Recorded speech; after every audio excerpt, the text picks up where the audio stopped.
I first started flying and teaching seminars all over the world, I would always just look out the plane and go, all I see is just nobody. I see a city way over there, and go, it's empty. I go, we should all have a plot of land. That's what I'd be thinking. I go, there's so much wasteland. When you fly across the United States, dude, there's only people in LA, New York, Miami, and San Francisco. Everything else is empty, dude. You're on a plane, there's nobody. There's nobody here.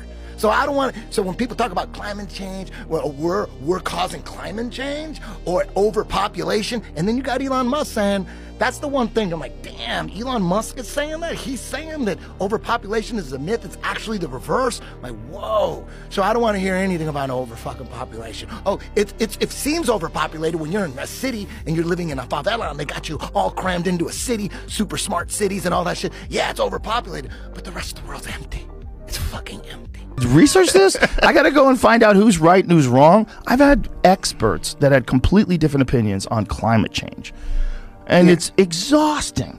You know, I'm just like, who's right? One guy is saying that solar and wind can take care of a lot of our energy needs, and we need to optimize those. And we need, if we don't do that, we're fucked. And here's all these examples of pollution, and this is what the carbon's doing to the atmosphere. And then there's another guy that goes, well, here's like a 1,000-year chart of how the temperature of the Earth just keeps going up and down. We're on course. It has an effect, but it has a small effect. And there's a lot of people that are profiting off freaking everybody out and the control that they're going to get from some sort of climate crisis, the same as they would get it from a war crisis, the same as a health crisis. If they have the opportunity to close in and get tighter and tighter control on your actions and what you're allowed to do and not allowed to do, then it's easy. Remember that Project Veritas video where it's an undercover video and it's someone at CNN. We're too sober for this. Someone at CNN is going, oh yeah, as soon as we're done with COVID, we're going to hit climate change real hard. We're just going to scare everybody with climate change.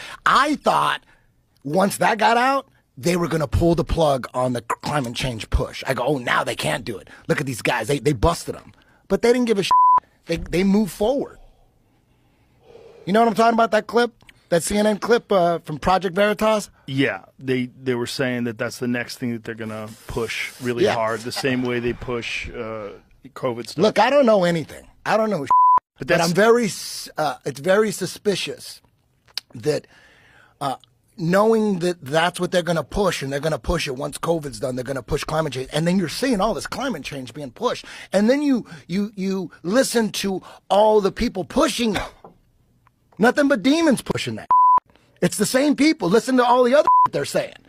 They're all saying it together, pushing it together, along with all the other bull.